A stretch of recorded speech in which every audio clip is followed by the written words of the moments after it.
Hey everybody, this is Loli Jane, Animal Communicator and Energy Healer from animals-speak.com, and you're listening to Loli Jane Animal Communication Podcast, the show that promises to open your mind and heart to the amazing world of animal communication, energy healing, and what I like to call interspecies therapy. Thanks for joining me. In today's episode, I'll be doing part 2 of an amazing conversation with Blackie, the Malayan Sun Bear. If you didn't catch part 1, it's episode number 37. Today, I'll be sharing some good advice for us humans about bears from Blackie's perspective, as well as his sole purpose and mission as a sun bear in the public arena. And last but certainly not least, Blackie's personal messages for humanity. As I mentioned in the last episode, Blackie has such a profound purpose with us humans. First, let me tell you a little bit about myself. I'm a certified international professional animal communicator and pranic energy healer, but I'm also a channeler, medium, empath, and teacher. I offer remote and in-person animal communication, whether they are alive or in spirit. I also offer pranic energy healing for trauma, injuries, pain, illness, disease, and behavioral and emotional issues for both humans and animals. For the humans, I can also provide spiritual guidance by channeling your angels and guides or innate body, and even do a past life regression. And if you've ever wanted to become an animal communicator, I teach animal communicator training workshops and provide one-on-one mentoring. Check out my website for workshop schedules at animals-speak.com or at mindbodyspiritworkshops.com. If you missed episode 37, Blackie is an elder Malayan Sun Bear and a resident of the Honolulu Zoo who was transferred from the Cleveland Zoo. He is believed to have been rescued as a result of deforestation, and although it's very sad that we do have animals in captivity or under human care, the animals have all told me the same thing, that they have chosen this incarnation to be teachers for humanity, and it's no accident that they ended up at a zoo or sanctuary. Sun bears typically live to age 30, and today Blackie is 29 years old. These animals have a profound mission and purpose to help awaken us humans. So please listen to Blackie's story with an open mind and heart. In part 1, we discussed some of the issues going on with Blackie, such as losing his mate Joita, who passed, and as well as some behavioral issues and physical issues. In this next part, we have a discussion on his needs from his keepers. I asked him if there's anything that you need from your keeper so that she can help you feel better. Blackie replied, she can spend time with me and play some games with me. Keep in mind, this conversation was during COVID, and there was a lot of restrictions placed on the zoo. They were not allowed to have contact with the animals except for the basics. I told him I don't know if his keeper or other keepers are allowed to spend time with him or play with him right now, and he said, "Why is this?" and asked if he did something wrong. I told him no, it has to do with a precaution from a virus that's going around, and they are trying to protect the animals. He said, when is this going to be over so they can spend time with us? At the time, no one knew it would be a long time before the keepers could spend quality time with the animals. So next I asked, what is your relationship like with your keeper? And he replied, she trains us, but we know far more than she understands. He said, we animals are quite intelligent, but the humans have limited ideas of what we are capable of, and seeks to train us in an authoritarian manner. They are in charge and dominate what we are supposed to be followers or submissive ones. And the keeper later told me that she agreed that it is old school authoritarian training. I asked him if this upset him, and he said yes. I wish they could talk to us to see how intelligent we are. I told him that it's precisely why I am talking to you and why I am an animal communicator. He said that is a great thing. More humans need to be doing it. I told him he sounded like an intellect. He said, yes, I'm very intellectual, and a deep thinker, but the humans have reduced us and our species to thinking we can only grunt and groan. I told him, yes, I see this. I think your keeper does somewhat understand you, but may need to learn more.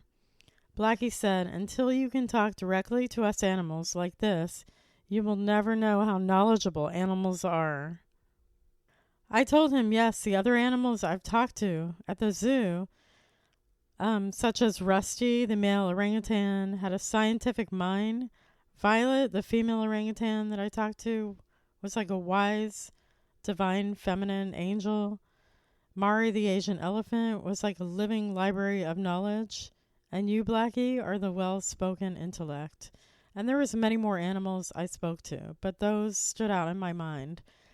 I told him, I love you all, and I am so grateful to have talked to you.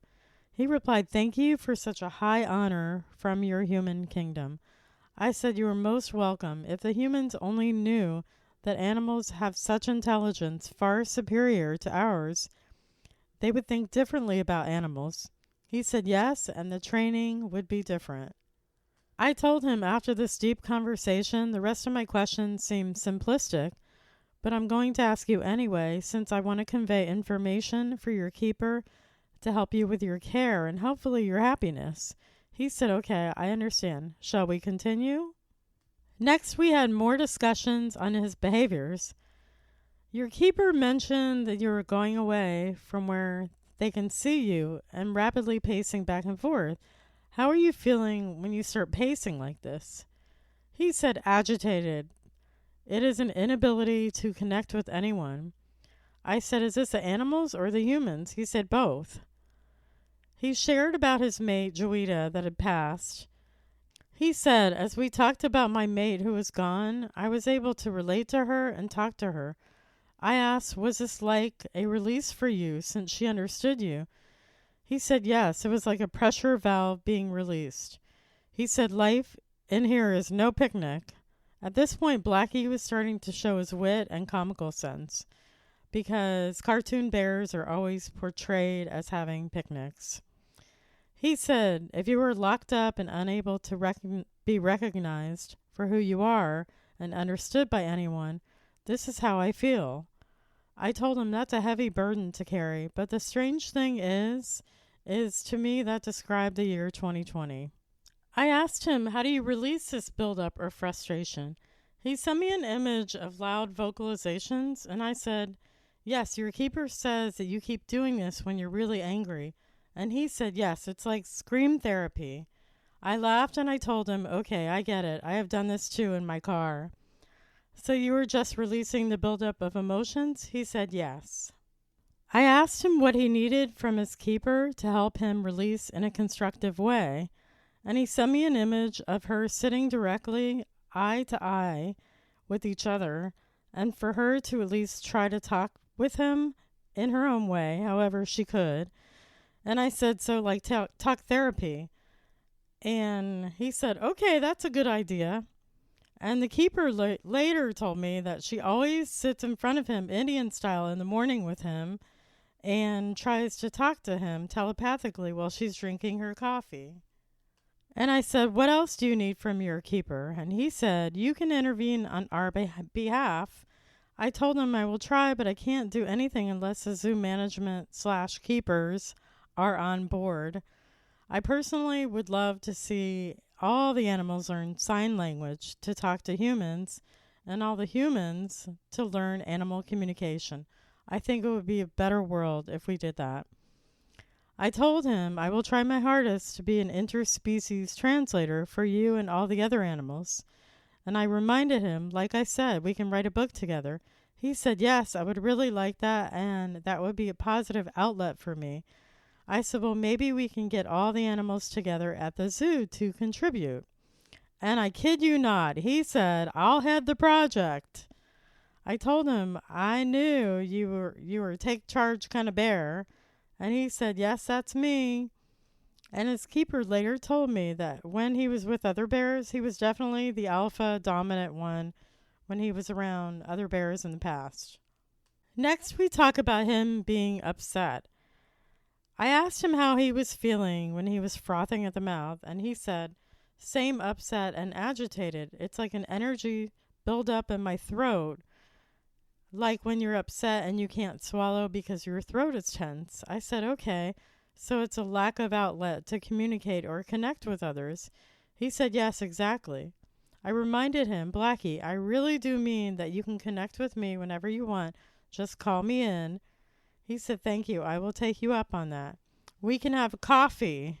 Remember he said he had coffee with his keeper? He said, we can have coffee. So his mood at this point was really lightening up. He was joking with me. This heavy conversation from earlier was gone. And then Blackie made another joke. The keeper later shared that Blackie is really funny and goofy and also made her laugh. Next, we had a discussion about Blackie's job and sole purpose in this lifetime.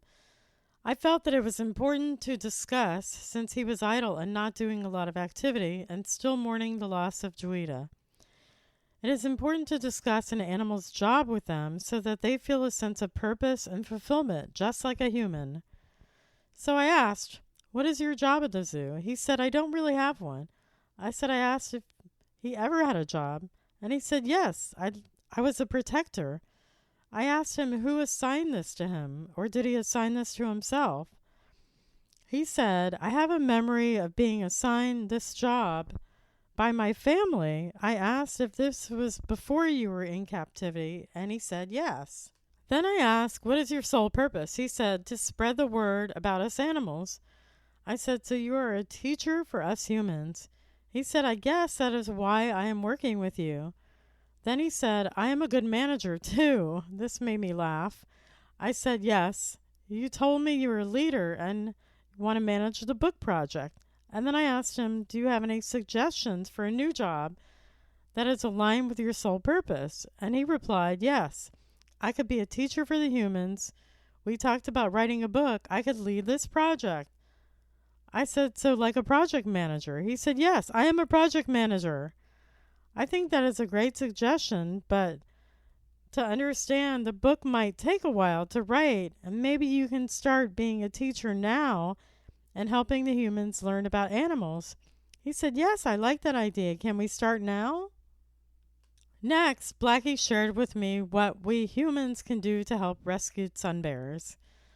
I asked what your keeper and others can do to help all the rescued sun bears, and he said, just come to understand all of us animals as the oneness that you are. We are the same as you. We have emotions and feelings and fears and hopes and dreams. We are more like you than not like you.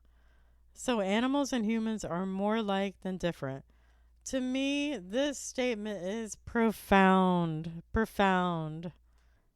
Next, Blackie gave me suggestions on how to handle approaching bears in the wild and not fear them. Before I was an animal communicator, when I used to go hiking in the Pacific Northwest, I would carry a bear bell to ward off bears. Others carried bear spray. Later, I volunteered at the Wildlife Rescue Sanctuary called the Wildlife Way Station, which was in the Angeles National Forest. And they taught us to put your hands over your head and make yourself taller if you see a bear. So I asked Blackie about this and what he had to say about this. He said, you have a right to fear us if we are attacking your family, but we have the same fears as you of being shot and hunted, so we are just as afraid, if not more, of humans. I asked if he had any suggestions for us when hiking in the woods and come across bears, and he surprised me by his profound answer. He said, if you come across a bear, stay where you are and just observe us. Don't move and just connect with our hearts. Ask us who we are and how our family is today. Tell us your story, but don't go make any actions with your body or limbs. Just talk to us silently. We will go about our business, and if we don't feel assaulted or attacked, as well, and please don't spray us with anything. And the keeper later told me that this is a training that she also received, and also to think happy thoughts. I said, great advice, Blackie. So when the keepers are trying to connect with you here at the zoo, they can also do the same thing. And he said yes. And lastly, Blackie's messages for humanity, and also my favorite part. I asked him if he had any messages for humanity, and he said, understand your happiness. He said, self-love, understand yourself more than others. They will match when you understand yourself. I said, so like when you attract others who are like-minded? He said, yes. Go inside and find what makes you tick. And then he sent me an image of a clock ticking. And then go outside, and he sent me an image of a whole bunch of other people appearing in your life that are similar in nature. And I asked, so the concept of like attracts like? He said, yes. That is a universal concept and a reminder. I said, well, thank you for the reminder for all of us humans, and thank you so much for sharing your heart and soul with myself and humanity. Wow. Wow. Bring the tissues. Can you believe the depth of the conversation I had with this amazing sun bear and Blackie's amazing advice for us? And we went through hours of conversation, and I could literally feel him releasing that heavy, heavy emotional state and literally lightening up with me. He started joking and flirting with me. And Blackie is just an amazing being, hopefully one that you will never forget. That brings us to the end of this great episode. I hope you enjoyed this amazing 2-part episode talking to Blackie, the Malayan Sun Bear, as much as I love doing it. Blackie, my dearest sun bear, your messages are being broadcast worldwide, and you are the project manager, and we love you. Be sure to subscribe for more amazing episodes. Book your animal communication session now, or check out my upcoming workshops and classes on animal communication and mind, body, and spirit. You have nothing to lose and everything to gain, as well as opening your mind, heart, and spirit to your deep connection with your beloved animals. For more information, please visit my website at animalsspeak.com, animals-speak.com, Loli Jane animalcommunication.com, or mindbodyspiritworkshops.com. And please subscribe to my monthly newsletters, specials, classes, and workshops, and events, and the latest podcast.